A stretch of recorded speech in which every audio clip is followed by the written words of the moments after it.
Hi everyone, my name is Patrick Klepek and I'm editor at the video game publication Remap. I am excited to be partnering with LudoNarraCon once again this year, and even more delighted to be joined today by Ivy Road co-founder Davey Wreden, who you might know from the Stanley Parable, the Beginner's Guide, or this year's cozy tea-making video game Wanderstop.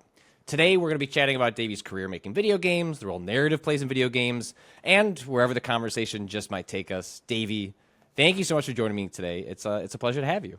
Hey, Patrick. It's great to talk to you. We were chatting before we started recording that I've known each other for a long time, but I don't really remember when was the last time we actually got to catch up and chat.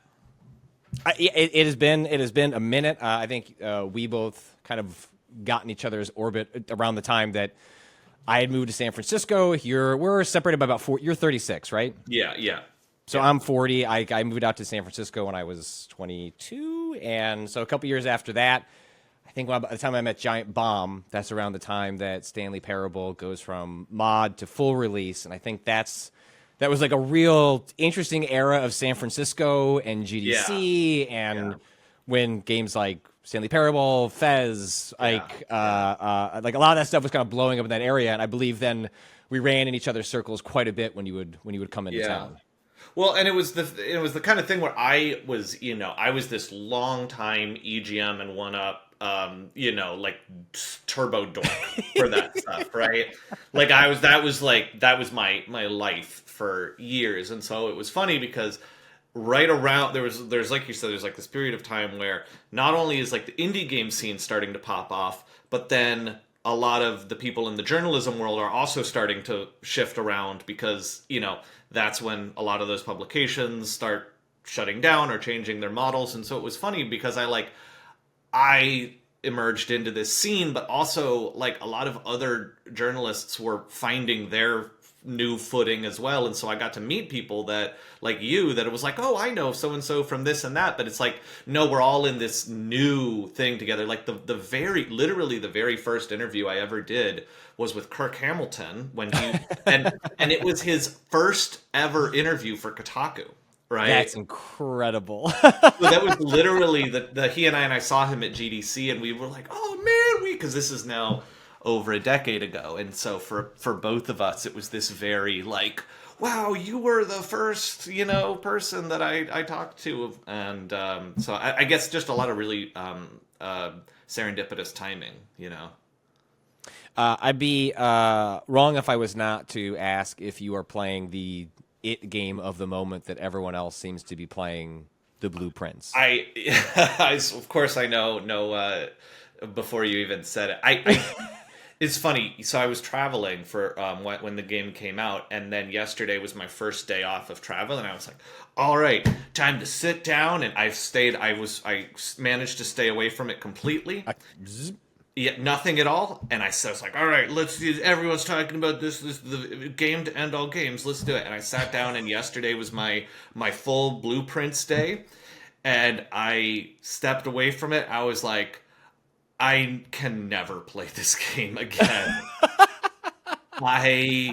It's funny, I can see in the discourse about it that it's basically either this is like a top 10 all-time game for you, or this game makes you want to tear your eyes out, and it's mostly the vast majority of the response so far is the very positive kind. But I did look up some other opinions that sort of reflected what I was feeling, which was like, oh my god, I am so anxious by the overwhelming vastness, the impossibility of this labyrinth, and I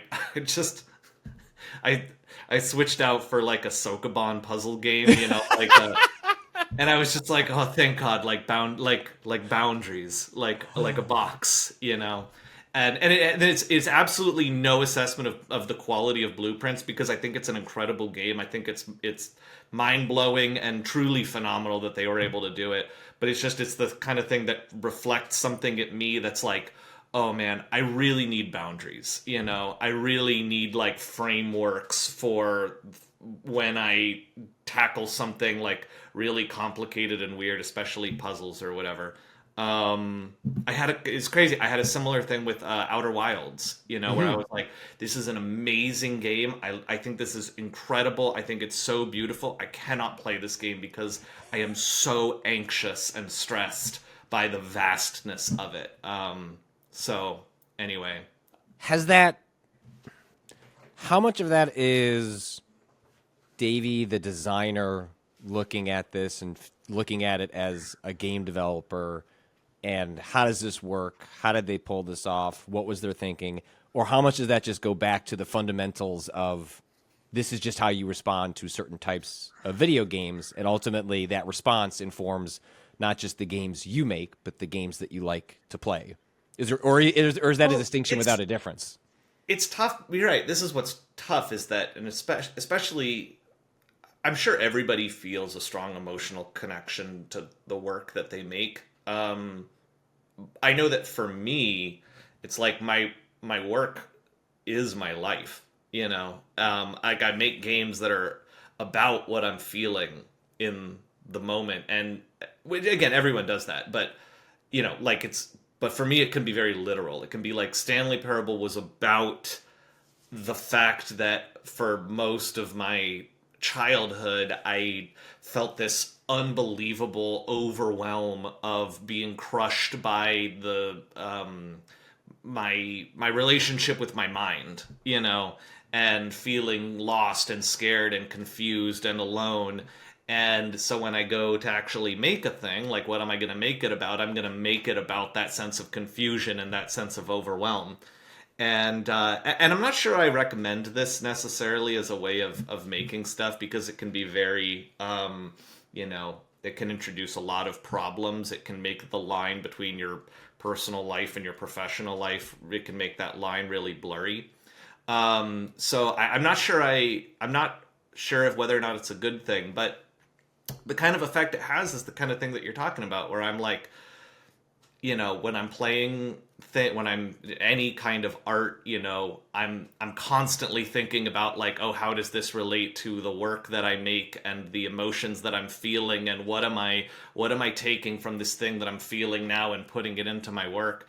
And part of why I try not to play these like crazy overwhelming things anymore is because I tend to get very caught up in that feedback loop where it's like I need to learn, because this is what I used to do when I was younger, is I would be like, oh, okay, there's this crazy puzzle box and I need to learn every single part of it and I need to understand all of it and I need to digest and metabolize all of it so that I can use all of that. Do you remember what And game? Like, do you remember the first time you had that? Like, what game? What is there a specific game you can point to where you um felt that way? Is this like a like Mist, like Riven era? oh Like man, is it puzzle dude, yeah, centric, or is Riven. this like Okay, yeah, it's original crazy. Legend of Zelda, where it's like, hey, we're not going to explain much about this world. You're going to die a lot. Figure it out, sort of thing. Yeah, yeah, actually, it's funny. If I would have struggled to think of something, and then you said Riven, and I was like, because I knew Mist. I was aware of Hmm. Mist, but I didn't. I don't think I like played Mist, and then I think my dad brought home Riven, and uh, and I just remember it. Like I was so overwhelmed by that world and scared of how unknowable it felt to me, but that fear was like um there was something about that fear that I needed to be close to. I needed to be right up pressed against it. I didn't actually want to understand the world. I wanted the confusion. Like there was something about the terror of it being an impossible puzzle box that was like drew me to it. And I think I would say the same thing about a lot of things like maybe David Lynch's movies, or some of I remember like Charlie Kaufman's or Chris Nolan's early work, where there were these things where these impossible puzzle boxes, and man, Riven's a great example of that. I remember I got I went to the library. This is crazy. I went to the library and they had a Go to a library? I mean, come no, no, on, no. who Wait, does sorry. that? No, no, no, no. I went. No, no. I went to the Hey, some bookstore. libraries had video game. Like, actually, libraries today. If you're listening to this and you're like, I haven't been to a library in a while. economic times might be confusing, you know who's got video games to rent? The library. They tend to have a lot of them. I don't think I've ever actually checked a game out from the library because what I did was I went to the bookstore and I got a physical book that was the walkthrough to Riven, right? Mm-hmm. Sure. That's an era, right? Oh, like the Prima Games was like the big red like physical lettering at the box at the top. This was a book. This wasn't like this was I'm talking like a book publisher published a book. Okay, I believe you. Right? That was like, and so I went and it was like just a normal book that you held in your hand that you were like, here's all the, steps to go through. And so I literally committed this book to memory of this walkthrough of Riven, right? And I was the most annoying kid. I would be like, do you want me to tell you about on the jungle island how you have to solve the puzzle of? And I would say this shit to my friends who obviously did awful. Not, this did is not like care. I cannot, at least like some obscure Star Wars extended universe character. Like, no, you're telling me like no, I can tell you about the compass puzzle in Riven. Don't you worry. It's so much worse than that. Oh my god, those friends would be like dying for Star Wars midichlorian explanations. No, it's so funny. I had not thought about that in ages, but that's what it was I was like, there was this crazy impossible world that I somehow, if I could like come closer to holding it in my mind, like metabolizing it, like that I thought that would be like a valuable life experience, and I've since sort of flip-flopped and I'm like, actually that's very stressful and very taxing, and I'm not sure how much it really contributes to a person's life, or not to my life anymore, I don't think. We immediately veered off. It's a fireside chat. I know. Fireside chat has no boundaries. But I think you mentioned, and anyone that's played your previous works especially, like, and you've self-admitted this, and you self-admitted in your own voice in the work itself, put a lot of yourself into the game, and then at an extremely young age, you have an enormous amount of commercial and public success over a game that you kind of put yourself into, like in a very like real way. And then the beginner's guide is in some ways a reflection on that experience, and that also is a success as well. The process of putting yourself into these works in such a vulnerable way, and then in some ways getting validation from the public, from critics, from players as a result. Is that like a weird feedback loop to get into, which is like the more I put myself on display, and maybe there is some distance here, but like there's a version of myself that I'm working through this work, and then it's a big success. That just I have less of a question as much as like that just feels like an odd trap to get yourself into when you start thinking about what to do next, because you must just be looking inwards for like what the next thing is, and that seems stressful. Like that seems like a lot to put on yourself personally as you're figuring out whatever it is you want to make next. I think that it's lighter fluid. It takes anything that's it takes any kind of fire and amplifies it times a million. And kind of what I mean by that is that throughout my life, I've always thought to myself like, oh, I'm going to try to work on this next thing in a healthier way. I'm going to try to make it less stressful for myself. And if I have any bad tendency, then this feedback loop amplifies that bad tendency, because if you put that much of yourself into your work, then it's very easy to start thinking like, oh, if people don't like this, then it's a reflection of me. Right. It's a reflection of they're going to hate me personally if they hate the game. And that can, I honestly, just as a very like practical kind of example, after Beginner's Guide, I was really, really my work habits were really bad at that point.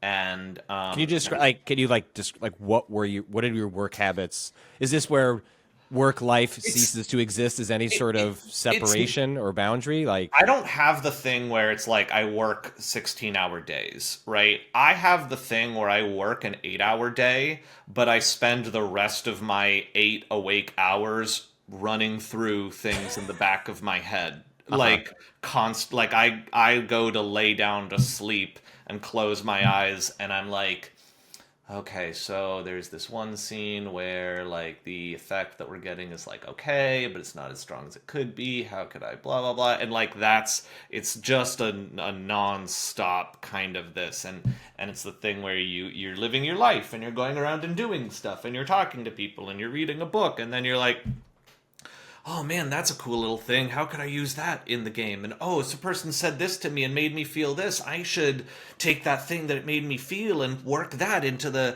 I wonder if there's a scene that I could use that emotion and like fit that in. And so it's like even if I'm not literally at the computer, with the tools open, I'm still like, doing this. And a lot of where that comes from, I think, is fear of if I'm not vigilant about taking literally every single opportunity to turn a part of my life into a great piece of work, then it's just opportunities that I'm missing. And so it's this fear of this opportunity cost and this fear of delivering something that isn't the most celebrated, beloved thing, which is especially hard after my, very first game was, in particular, that was such a celebrated, such a, kind of beloved piece of work at the time. In many ways, like a blessing, but much more of a curse, it sounds like, to have that at the age that you did to sort of solidify, well, this is the floor. Like the floor is all the way. If the floor is actually a ceiling, some people walk their way up there. Yeah, but you kind of started there, and then that seems like a difficult mental framework to break. Where it's like it's okay to like make an okay. I could just release something that's just like I'm happy I made it, but it's not winning all these. You know what I mean? But like that seems like a challenge to mentally, psychologically break yourself out. Yeah, I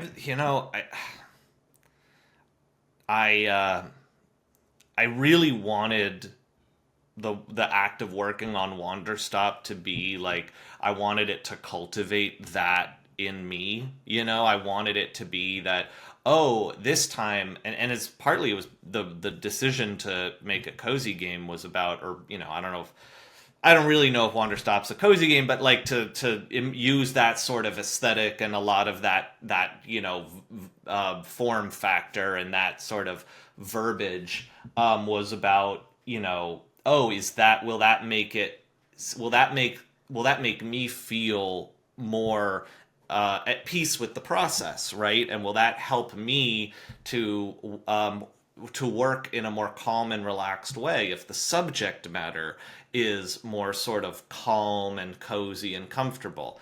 And it turns out that's really not how it works. I actually, became intensely stressed making this, trying to make this calming, sort of cozy type of experience. But that was why I was trying to do that, was because I saw how badly I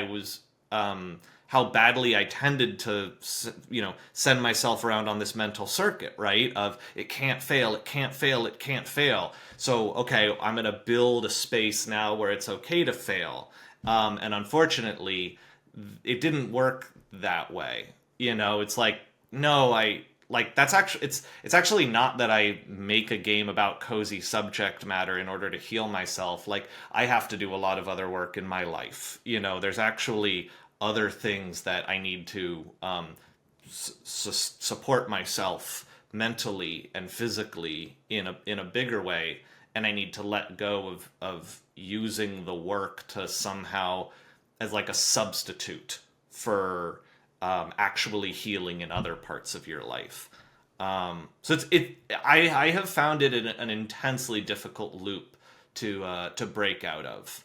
And I think now that Wanderstop is done, I have the best chance I've ever had to actually begin doing that outside work, because now I am actually like, chilling out, and making a focus on my. I think I am making a focus on my mental well being, but it has taken a long time for me to, I don't know, have the tools to even know how to do that, because I've been riding this intense career wave of, for the last decade. I mean, it sounds like you were, like, in many ways, your game narratives were functioning as a form of, like, personalized therapy to try Yeah. to work through Yeah. a lot of issues you had self-identified. And of course, the nature of therapy is often frequently that it's going to be difficult for you to necessarily self-identify like your actual underlying issues, and it's some of that requires the work of others or other processes to sort of what is actually what you think is wrong or needs to be improved might not actually be the thing that is going to fix the thing you're trying to fix. But it sounds like over the course of several games over the last 15-ish years has been a trial and error process of using game narratives as a way to work on your personal life and then also turn that into something that is interesting or fulfilling to players as well. Yeah. So here's what I've come to realize is that Okay. that part of my brain that's like, oh, let's use this game that we're making as therapy. Let's use this game as a way to explore these topics and to learn more about them. And if I can put them if I can articulate them in the game in a really cohesive and compelling way, then that will help me, Davey, to learn to grow. And what I've learned is that is false, and that voice is actually what it's doing is it's not trying to get me to grow or heal. It's trying to perpetuate itself, right? It's like when you're depressed and you have this voice in your head that's like, the thing that will get me out of depression is to sit in bed all day, right? And it feels real. Like you believe that in the moment that is the thing that will help you, that will help you deal with this. But in reality, it's actually some part of you that is like a parasite that's trying to stay alive, and it's trying to convince you to do the thing that will let it stay alive. And so that distinction for me has been really, really hard. That's been really difficult in my life, in my career, to realize, because when I was younger, I just took that voice at face value. I just said, oh yeah, of course, I will do anything for the game. I'll put every aspect of my personal life into the game. I'll devote every single thing every emotion that I've had. All of it will be in service to the game, thinking that one day it would like actually satisfy me, and it never really did. What was the as you kind of work through those emotions, and essentially if you're making games for yourself as therapy, well, at some point you have to stop making the game and you have to release it, right? It's like it's a product. It's got to come out. What are those moments along the way from these three major milestones in your development career, like at the moment of, well, now it's out? Like, did it feel like catharsis, or like in playing Wanderstop? And we can get into this question separately because there's a lot to unpack there as well. Is like, you strike me as someone, and I have similar tendencies that I try to work on, like has an inability to sit still. Yeah. And so it almost strikes me as that you release these games and then an inability to sit with it, and instead you just move on to the next thing. But correct me if that does not seem like the right way to look that's at it. definitely my tendency, And I remember after Stanley came out, this was my first time putting out like a major game like this, and I basically just didn't stop, and so I just found other things to do. I was working on Beginner's Guide even shortly after Stanley came out, but I also just couldn't let go of the game itself. Like, I couldn't let go of of Stanley Parable, because there was so much conversation around it and so much discourse, and I felt like I wanted to be in that discourse, even though it was obviously terrible for me. I just wasn't ready to. God, it's so funny. I'm remembering this now. We did expanded version of Stanley Parable, Ultra Deluxe, right, and added a bunch of new content in there. And when it came out, like, God, it did really well. Like, people liked it. It reviewed well. It was all good. But I would watch people play it on Twitch, and I remember having these like of positive someone playing it and having a good time and getting the jokes and having fun, and I would just be like, it's not complete. The game isn't complete. And the more that a person was having a good time, like obviously visibly having a good time, the more that I would have this feeling of, I need to do something more. Like I feel an obligation toward this person who's enjoying the game, because it's up to me. It's my responsibility to fill this person's life with laughter and joy and fun and interesting things. And so the more that I can cram content into their life, the better that makes me. The more I'm like better as a person. And it was just, it's a wild cognitive dissonance, because I was like, obviously this person's having a great time. I can see that. Like, I should leave that alone and just be happy that I've made their day. Wow, Davey, this sounds like a really terrible problem to have. This sounds so awful, to have people loving and enjoying your work. Man, what a real miserable life you live. But I think it just has to do with, I think it goes to show that when you see your work as an extension of your own self-worth, it's just a bottomless pit. It'll never be enough. No matter how much you put in, you'll never get that satisfaction that you're looking for, and you'll always need to follow it up with another piece of work and something else, and it just becomes this infinite chain of chasing something that fills the hunger. And I have never learned a way of dealing with it except by just removing myself from the situation entirely, and in some cases being like forced to walk away from things, which is part of why it's nice when you have partners who work on you with stuff, where they can be like, no, Davey, it's done, it's over, you're not allowed to. That helps. You mentioned revisiting the Stanley Parable, and obviously it's been a decade plus, like, since that game came out. And given how much you put yourself into these games, like, what was it like to revisit past I know some filmmakers don't like to watch their movies again. So after some game designers ship their games, never really want to engage with it. It's on to the next thing. The incomplete work is out there.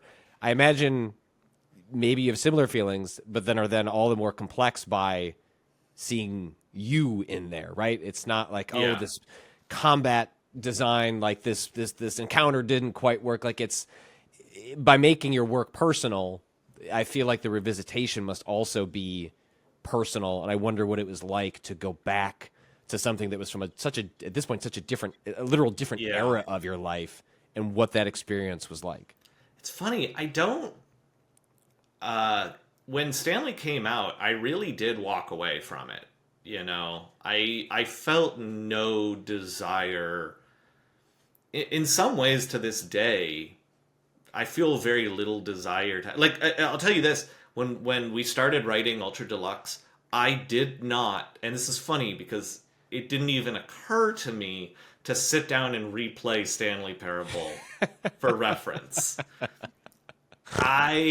It's hilarious because even until this very moment, I hadn't even thought about the possibility that maybe I would have replayed that. I'm sorry that I made the presumption that you replayed your game from 10 plus years ago before writing new lines for it. Patrick, That's a very normal, very regular presumption that a person, a sane person of sound mind would make that assumption. I am obviously not a normal or sane person. I I think, but that I think that the only reason that Ultra Deluxe was interesting to me was because I was uninterested in just rehashing old Stanley Parable stuff. The only thing about it that I was drawn to was trying to do something that couldn't have possibly existed inside of that original game. And and I felt like I got to be me again, because what happened when the original Stanley Parable came out was it was my baby, and obviously William, who who worked on it, who designed did the all the level design, like that really belonged to me. That was like, this is my life up to this point, and when I put it out into the world, bajillions of people now have their hands on it, and it's like it became theirs. And I don't ever really feel like I've gotten to reclaim that game. Maybe I will try to someday. Like, maybe I think with more distance from it, I'm the farther away I get from it, the more I feel like, I can warm up to it again. But I really, in a lot of ways, it was so overwhelming that I was like, okay, it belongs to you guys now, right? It's not me anymore. And in doing Ultra Deluxe, it was like, you guys get Stanley Parable. This new thing is just going to be for me, right? This new bit that we're adding onto it is, I'm just going to come at it with what is interesting to me now, today, and what do I actually feel some sort of life in me. And if I had tried to think too hard about like living up to that original thing, I wouldn't have enjoyed the process of working on it as much as I did, because I'm not ready to go back to that old thing yet. That it belongs to them. But I would like to. I would really like to one day, be able to go back to that and truly, like, I don't know, take back ownership of it for me, or feel proud of it in some way that I was never able to at the time because it was so overwhelming. Yeah. And I think the farther away from it I get, the more I realize how crazy and improbable that whole situation was, and so it makes me want to be grateful for it. That game comes out, you're 22. Wanderstop comes out, you're 36. I was 20. Okay, so I was 22 when the mod came out. The mod came out. Okay, then 2 years later, the 25 when the gotcha. the Steam version came out. Yeah. But either way, like, we're talking, decade plus, like a huge chunk, a huge change in your life, a huge time passes.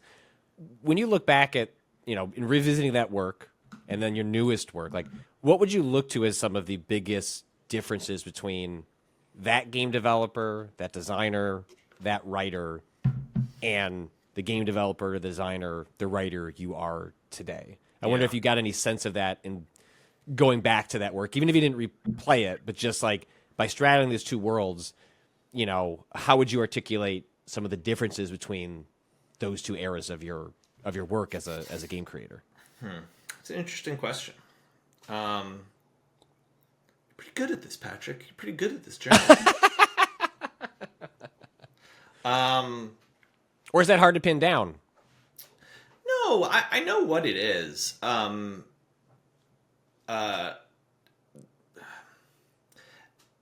At that earlier age, I mean, some of it is just classic youthful brashness, right? This sense that I'm so great and I have all these great ideas and I want to show everyone how great I am. And I think, there's it's the classic like Orson Welles, he didn't know what he couldn't do type of thing, right? Where not that I would ever compare, I know compare what you mean. those words, but I really thought that I wanted to believe that I could be this like titan of narrative and video game and story and all of this stuff. And I felt very showy at the time. I felt very um like I wanted the spotlight and the stage, and I wanted the eyes on me. And there's a certain confidence in that gets you to do things that would otherwise be kind of insane if you knew what you were doing, right? And as you get old, I think a lot of people have this, as you get older, you tend to find that, like, okay, I think I'm better at my craft now, but also my peripheral vision has kind of narrowed a bit, right? You're not as willing to take or at least I think a lot of people feel not as willing to take the crazy risks that they would have been more excited to do when they were kids, because they were like, fuck the system, fuck the whatever, I'm going to tear it all to the ground. Also, you have less to lose at that age, right? Like, I think there's an accumulation of responsibility that comes, and that doesn't just mean having children. That's just life. That's just life debt on your shoulders. It's just not there when you're in your like early mid. Even for a lot of people, live late 20s. Like, that's what the decade after is. Is that your 30s are a response to your 20s. And it seems like that's a little bit of what you're articulating there. I thought it would, like, and this is gonna sound sort of weird, but I thought it would save me. I thought that making work that was as big and bold and brash as I could, that it would like give me some sort of relief from myself, And I don't know if it's that I thought that by making a game I would somehow like exorcise those demons, like I would get them out of me and put them into the game or something. But for whatever reason, I really did think that I just had this unwavering, unquestioning belief that like that's where satisfaction in life comes from. And then, what happens is you get a little bit older and you start to get more information and more data about, okay, what is it that actually does give me some satisfaction in life? And you start to see that, at least for me, and I think for a lot of people, you're like, oh, it's really not that, right? It's really a lot of these other things that involve, like, you mentioned family, but I mean, not that family has to be a source of life meaning for everybody, but I think part of what it points to is that you're like, oh, community, and Right. connection, right? And people around me who are meaningful to me. And in the course of working on Stanley Parable and Beginner's Guide, there were relationships that I burned, that because I was just too in my head and too obsessed. And you come out of the other side of that where you're like, wow, I really let these important relationships in my life fall apart because I was so in pursuit of the great piece of art and the great work. And I think that shakes you, and then you don't have maybe that same unrelenting confidence that you once did, because now you have something that you can lose, right? And so I think is that I lost things. I lost my own health. I lost my relationships.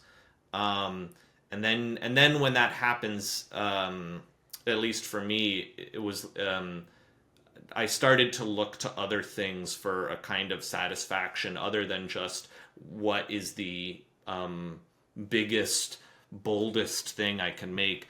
And one of the things that really started to show up for me as I began just looking around at the world around me is, when it comes to art and art that I find really interesting, it was like, you ever do this thing where you like live somewhere and you've lived there for years and years, and then one day you're going by a place that you feel like you've been a million times, and you're like, wait, was that like store always there, or that building or whatever. There's something that was always there, but you just didn't see it.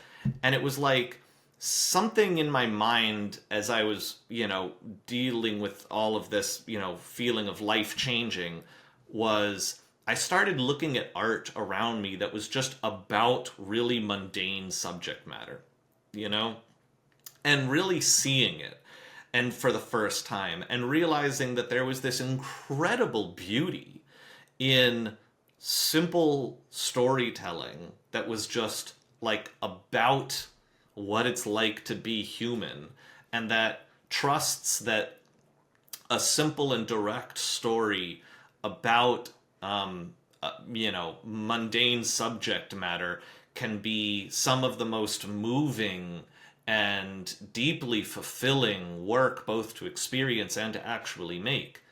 And and it was kind of like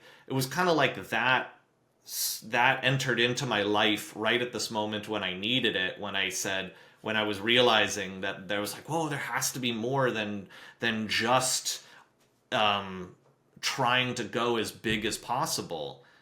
And it was like I fell into that well of, for lack of a better word, mundanity. And I have really kind of to this day been thinking so much about how deep can I go into this well of the simple act of telling a story about what it's like to be human, Well, yeah, I mean, Wanderstop, despite being in a kind of a fantastical realm, fantastical characters, strip all of that away, like pull the aesthetic back, and I think you see a pretty straight through line from the kind of stuff that you're talking about to what's at the heart of the story in the game, which is Right. just about patience and self-healing and finding satisfaction in not doing things, the quiet moments. Like, again, the tasks you're completing for people, the stories they tell you are fantastic and maybe supernatural, but like all that aside, it's just about like wanting a hug and sitting next to somebody. Yeah, it's about, like, this is what I thought about a lot while working on the game, is it's about the, when you there's the hour you wake up in the morning, and then there's the hour you go to sleep at night, and then all the hours and minutes in between that is you existing with yourself, and you just have to literally be with yourself for all of that time. And how do you deal with that, right? And some people have, easy relationships with themselves and with their mind, but I think a lot of people, find that the experience of just being alive is very difficult, and that it somehow is like weirdly hard to just exist, and that it's weird, because if you had told me this 15 years ago, 20 years ago, I'd been like, why the fuck would I want to tell a story about what it's like to just exist, that was totally uninteresting to me. And then now something has shifted in my brain, and I'm like, no, I really, it feels like I don't know, like deeply meaningful to me. And I just want to know more about that, about what is this human story of trying to just exist. You've been making video games for so long. Like, do you, in conceiving or like eventually, ending up in Wanderstop as your next project, did you ever consider other forms, other mediums? One of the like basic, boring questions I had at the top of this was going to be, why video games? Why not anything else? Which is obviously not like a basic question, but do you still tell your stories? Do you still work through these things and write about them in video games because it's what you know, or because you think it's the best medium for what you have to say? I think what I know is a big part of it. The more momentum you have on something, the harder it becomes to change course, in a variety of ways, right? Like, you just have all these skill sets now that you're like, that what would I do? How would I? And again, if I was still 20, I'd be going, yeah, I'm smart enough to write a comic. You know, I could figure that out. I could write a pilot script for TV. And I probably could, if I sat down and put the time into it. But just, chalking it up to getting older and knowing too much, you get to a point where you go, oh, right, I could do that, and it would, that energy would come from somewhere, right? Some part of my life is getting cut down to make space for that new thing. And even if I have the greatest, whatever, comic series in my head, a graphic novel that I've been, that I'd love to write, even if there was something in there, okay, well, learning all of the new skills and all of the ability to be able to do that, it's going to come from somewhere, and it's hard for me to know where that's going to come from. What other part of my life is going to get hacked down in order to make space for that? Because usually you don't always know where that energy is going to get taken from, right? So you're running this risk. You're like, uh-oh, what if it's my personal life? What if it's my friendships? What if it's something that's important? What if it's my sense of, peace with myself? So I worry about that, because I know that when I start working on something, I tend to be intense enough that I will go all the way, right? I'll go 1,000% into whatever this thing is that I'm doing. So I get kind of scared in a way. I think I am scared of tackling something that I don't know yet how big it is and how crazy it is. And of course, I think that there's a way of working that could be like, oh, well, why don't I just like try this out in a very low stress environment, and I think that there's merit to that. I would love to try these things one day. They just don't feel as meaningful to me anymore. And this goes back to what we were saying, right? Where you get a little bit older and you're like, oh, what is really meaningful to me? It's family, it's community, it's relationships, right? Taking a risk on potentially going way too far on learning an entirely new skill set and devoting a whole giant chunk of my life and going down this rabbit hole is just like, for what, man? For what? So it's easy. It's easy to stay in video games, and fortunately it's there's money in it, so it makes it like, oh, okay, well, I can have some sense of sort of sense of security, to whatever extent. I have, a bit of an audience here. Just everything, the inertia just makes you not want to change things up, One thing I wanted to touch on was that and I'm sure you were conscious of this and then saw it in the lead up to the release of Wanderstop was, and I was certainly guilty of this as well, having not attended any like events where I'd played the game or seen the game or chatted with you ahead of release, but there was certainly the common frame of like, look at this cozy little T game, and at the end, yeah, Davey's gonna come out from behind the screen and be like, and here's what it all means. And I'm a decent chunk through the game. I have not finished it, but my understanding is that's not what happens. And I wonder to what extent, as you thought through this game, what you wanted to say in it, and then you started to see some of the reaction from other people wondering like, all right, what's the twist? What's the twist? There's a little bit of an M. Night Shyamalan effect of like, oh, I'm the twist guy. Like, this is what people expect from me. And whether you were consciously pushing against that or just how that weighed on you as all of a sudden, right, I've been doing this long enough that people can kind of pin me down to certain things because of the work I've done. Yeah. Like, what's your thing? What do you mean? Like, what is the thing that people pin you? Pin me? Well, it's funny because the thing for a long time it was that I look 21 years old and I don't. It's like people come to my front door, knock on my door, and say, "Are your parents home?" Yeah. And like for me, For me, it has probably been. So I started a newsletter called Crossplay. It's about parenting and gaming, and everything I've done in my life has been working on someone else's project. I've always joined someone else's website or podcast or something. And despite having done this since I'm 40 now, I started when I was 14.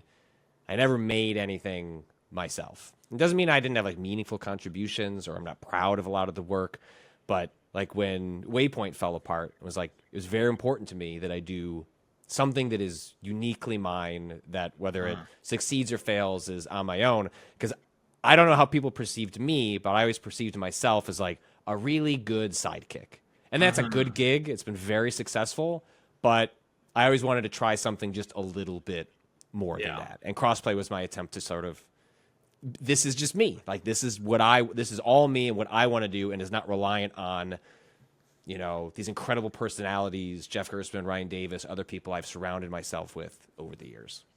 Yeah, it's funny because like that's a similar thing that I feel, where you're like, you get good at something and you're like, okay, well, I know how to do this, but I don't know yet if I can do this other thing. It's funny because I was literally just talking about the inertia of not wanting to change, and now I'm saying. So, but it's a balance, right? Where you're Absolutely. like, okay, well, I don't want to throw out everything and start over from scratch, but I do want to do things that are different. And God knows, I mean, if I had more Stanley Parables in me, I'd make them. If I was excited about it, and sometimes I wish I was, because I'm like, that would be a lot more convenient for me if I was able to just go back to that and give people something that they really enjoyed, again and again. But the reality is I'm just not interested in it. And I think it would start to suck at my soul if I were just doing, if as soon as everyone knows that the best way to experience a plot twist is to be anticipating a plot twist, right? We all know how great of an experience that is.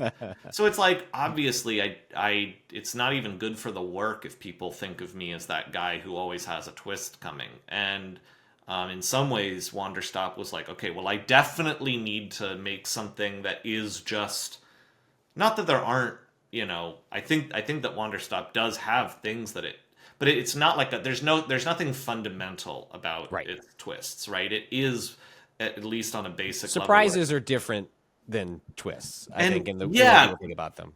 Right. And then I'm like, and I'm fortunate that there's a lot of people who are willing to try my stuff out just at face value because they like my other work. And my when you think about like, okay, why am I making this piece of work and what is it that excites me about it? One of the things that really excited me about Wanderstop was taking someone who maybe is expecting sort of a big twist or a crazy thing to happen, and then sort of taking them on a journey where smaller surprises like that can still feel as meaningful as big fourth wall breaking twists. And I really, it's hard for me to say to what extent this particular experiment was successful, but certainly in what motivated me, it was. And actually, what's funny is that there's a parallel to Stanley Parable, where with Stanley Parable, it was like, okay, I'm going to make this game only with empty corridors and a narrator. How much mileage can I get out of it? How much can I get people to really think and feel all this weird stuff with just that? And so that is like actually a really interesting, interesting creative attitude, is take that a little boundary like that and see how far you can get it. And I felt really similar with Wanderstop, where I was like, I want to make a simple, cozy game about a peaceful space, and I want to see how surprising I can make it and how much I can get people to feel something interesting despite the subject matter being very mundane. Well, Davey, I think we could keep going, but I've been given the wrap it up. Get out sign. of here, And so you two. we're gonna get out of here. But hopefully everyone has enjoyed. It's because we were too real. We were too. It's true. Because we it's said true the things that you're not allowed to say. We're the ones willing to speak up, and they're shutting us down. Yes, LudoNarraCon, where the man lives, like Famously, a famous bastion of big interest. It's true, but Wanderstop is available now on Steam, PlayStation 5, and Xbox. You should grab it. It's a wonderful, thoughtful, interesting little game that is worth spending some time with. And I hope everyone else enjoys the rest of LudoNarraCon. And this has been a joy to host with you, Davey. Thanks so much for your time. I really appreciate it. Thank you for you, Patrick. I'm really glad to get to chat with you.